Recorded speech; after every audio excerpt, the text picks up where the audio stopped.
mon vœu de célibat. Je vais vous parler aujourd'hui de mon vœu de célibat. Pour ceux qui ne savent pas ce que c'est le vœu de célibat, c'est tout simplement des personnes qui décident de ne pas se mettre en couple, de ne pas fonder de famille, voilà, de rester tout seul. Sur la terre, on voit plus à l'église catholique les prêtres, certains prêtres, parce qu'apparemment il y a certains prêtres qui ont des familles. Donc vous voyez, la majorité des prêtres n'ont pas de femmes, n'ont pas d'enfants, parce que en réalité, ils ont décidé de faire un vœu de célibat comme Paul. Paul, il est dans Paul pour les chrétiens, en tout cas les vrais chrétiens, ils savent qui est Paul. Paul, il avait fait un vœu de célibat. Et je vais vous parler de moi, de ce vœu-là. Alors, qu'est-ce qui m'a poussé à prendre cette décision-là? Voilà. Bon, ça a été suite à une rupture amoureuse, une relation où je m'étais donné... Non, je ne vais pas dire je m'étais, faut pas être égoïste, parce que nous, les femmes, on aime beaucoup se victimiser. Alors, c'était une relation où le frère et moi, on s'était donné, on s'était vraiment battu pour que ça marche. Et ça n'a pas marché. Quand ça n'a pas marché, bah, j'ai décidé de faire un vœu de célibat. Je ne voulais plus jamais me mettre en couple. Je me disais, de toute façon, on n'est pas tous appelés à se marier, on n'est pas tous appelés à fonder une famille. D'ailleurs, voici Paul qui ne s'est pas marié, mais vraiment qui a manifesté pleinement sa destinée.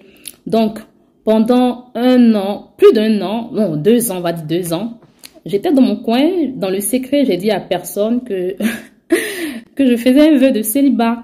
Et du coup, j'avais mis une croix sur tous les hommes. Donc, au passage, désolé aux frères qui m'écrivaient, parfois qui venaient, qui me disaient, vas-y, interprète-moi un rêve, j'ai besoin que tu me donnes un conseil sur une situation spirituelle et que je répondais pas bien. C'est parce qu'en réalité, je ne voulais plus avoir affaire aux frères.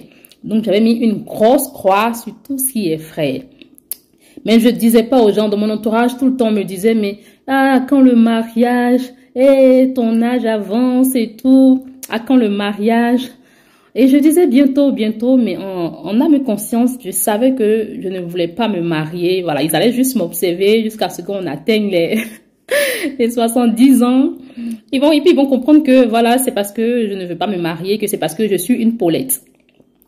Donc voilà, je menais ma vie comme ça. Et vous savez, il y a des mamans, parfois certains dévanciers dans la foi qui essaient de faire les branchements. C'est-à-dire, je t'invite aujourd'hui et quand tu arrives, tu vas rencontrer un frère, ils font semblant de vous laisser ensemble. Donc bon, bref, pour faire plaisir à tous ceux qui, dans le secret, voulaient que je me mette en couple, que je me marie, j'ai essayé par moment de répondre aux invitations de certains frères. Voilà, on allait sur un resto, on parlait, mais en vrai, ça ne matchait jamais. Même parfois quand j'ai essayé de dire, mais bon, mon vœu de célibat, je vais essayer de mettre en stand-by, mais ça ne matchait jamais. Même quand les frères ils répondaient aux critères de futur mari que j'avais donné à Dieu avant de faire ce vœu de célibat-là, mais je ne voulais pas. Il suffisait que peut-être le frère, il a un petit comportement qui me rappelait mon ex, et que je dise au frère, non, que je mette une croix, quoi. Donc, en gros, je ne voulais pas du tout me mettre en couple. Et les années ont passé et tout. Jusqu'à ce que le Saint-Esprit même m'interpelle sur mon mariage, sur ma relation amoureuse. Et à chaque fois, je disais au Saint-Esprit, cette histoire, non. En fait, moi, ma vie, c'était, je manifeste pleinement ma destinée, je fais ce à quoi je suis appelée. Vous voyez, comme la vie de Paul. Paul, il était là pour les gens, il servait le Seigneur. C'était ça, ma vie. C'était ce que je voulais. Je dis je voulais parce que voilà, on reste concentré, on avance. Et le Saint-Esprit me dit qu'en réalité, je dis que j'ai décidé de faire un vœu de célibat, pas parce que lui m'a demandé de le faire, mais c'est à cause des blessures intérieures. C'est à cause du fait que je sois encore liée à mon ex, que je sois encore liée à mes ex. Donc c'est vrai, j'étais la rachetée, je parlais de Dieu et tout, mais en réalité, c'était les blessures intérieures parce que je ne voulais plus vivre les mêmes histoires que j'ai décidé de faire vœu de célibat. Le Saint-Esprit m'a ouvert les yeux et au travers de certaines sœurs, au passage, je bénis le Seigneur pour ta vie, ma sœur la vieille, bon, en Côte d'Ivoire, on s'appelle la vieille, s'appelle Syrah. Je bénis ta vie, ma sœur Maryland. Et je me rappelle, une fois, j'ai dit à ma maman, maman, qu'est-ce que tu penses du vœu de célibat? à un moment, s'est énervée. Et c'est difficile, hein. Elle s'est énervée. Et moi, je vous dis, mes frères et sœurs, j'étais sur ma position. Mais je voyais que ma maman, même mes petits frères, les enfants, les sœurs que je suis, qui priaient, racheter, on prie que le Seigneur t'envoie ton mari.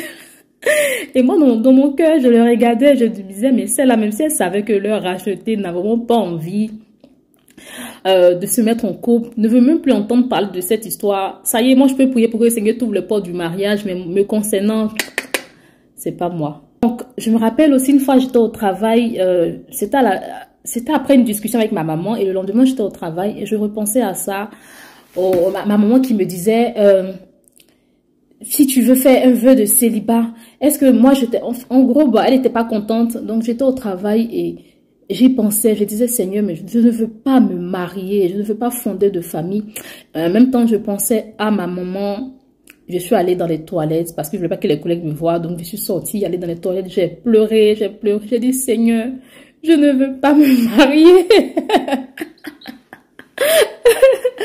Je ne veux pas me marier. Seigneur, touche le cœur de ma maman. Ouvre les portes du mariage à mes petits frères. Comme ça, elle aura des petits-enfants. Oh, Saint-Esprit. Donc, j'ai craqué, j'ai pleuré dans les toilettes. Quand je suis sortie même là, mes yeux étaient tout rouges. On m'a demandé, mais qu'est-ce que tu as grâce tes yeux? J'ai dit, non, il n'y a rien, ne vous inquiétez pas, il n'y a rien. Et le Saint-Esprit, il est fidèle, et mes frères et sœurs, Dieu est fidèle, Dieu est fidèle, Dieu est fidèle. Je suis rentrée à la maison, j'ai discuté avec certaines sœurs, j'ai maintenant commencé à dire ouvertement aux gens qu'en réalité, c'est parce que j'ai décidé de faire un vœu de célibat. C'est pourquoi on ne veut pas trop parler de mariage. Même quand je parle de certains frères. Bon, en tout cas, j'ai essayé d'expliquer.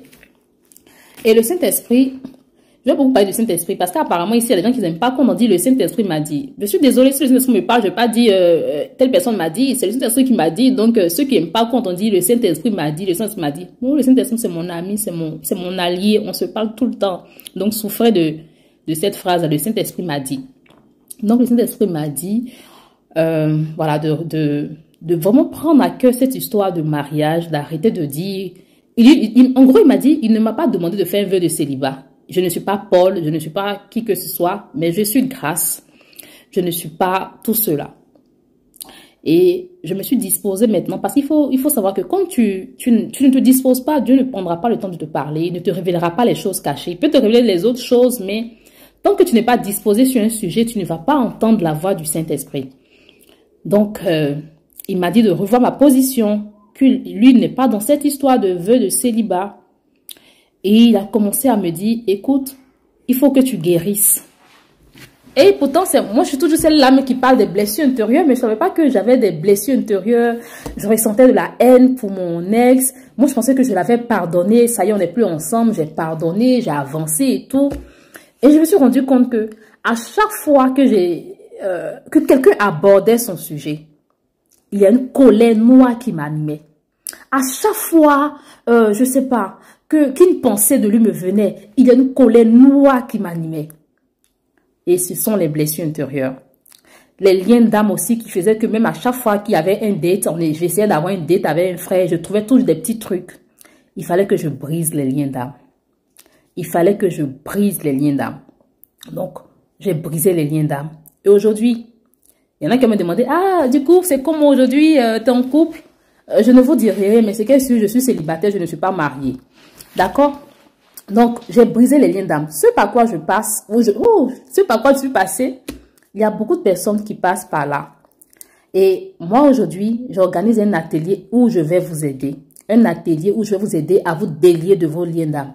Où je vais vous aider à briser les liens d'âme qui vous empêchent d'être épanouis dans votre relation actuelle, qui vous empêchent de vous mettre en couple. Donc, pour tous ceux qui veulent participer à cet atelier-là, dites-moi, mettez en commentaire ou écrivez-moi.